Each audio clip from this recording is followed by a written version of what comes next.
Orĩrĩ ya Kenya mathite na mbere gucaka kuhatĩrio nĩ ng'aragu icigo-inĩ nyingĩ cia bũrũri, kaunti ya Kajiado no ĩmwe ya irigũmĩirwo na njĩra nene kumana na riũa inene rĩrĩa rĩthite na mbere na kwara.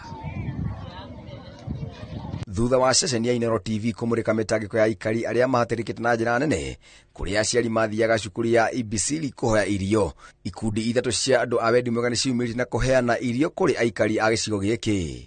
We are here to donate food to Ibisil Primary School and the area community.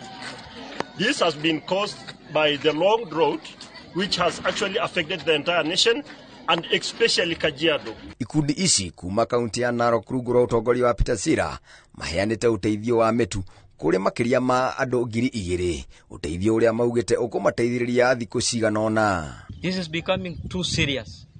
Na ningeomba viongozi haswa hawa ambaye ninakaa na wao katika kaunti, nikianzia na gavana wetu mpendwa ambaye anajua na jali sana watu wetu, ni wakati huu ambaye tunafaa kuweka vitu zingine kando ili tukuje pamoja tutafute njia ya kusaidia watu wetu. Mũrũgamĩrĩri wa kĩama kĩa arutani kĩa NAT kaunti-inĩ ya Kajiado kuoneka nĩ ahoete thirikari kwamba gũthaitĩra ũgwati wa ng'aragu, kuona ona kũrĩ andũ marakua kumana na ng'aragu. It's unfortunate today we've lost one person due to hunger.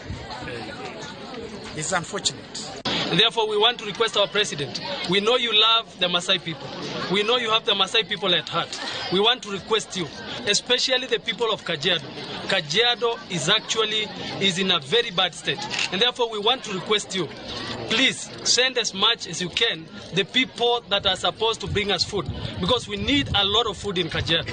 Arĩa mamũkĩrĩte ũteithio ũyũ mawamũkĩrĩte na ngatho, kuona riũa inene rĩmatigĩte marĩte rũhĩ o kũrĩ mũndũ ũngiuma na njĩra. Handũ-inĩ ha Inooro TV, njĩtagwo Njiri wa Wanjohi.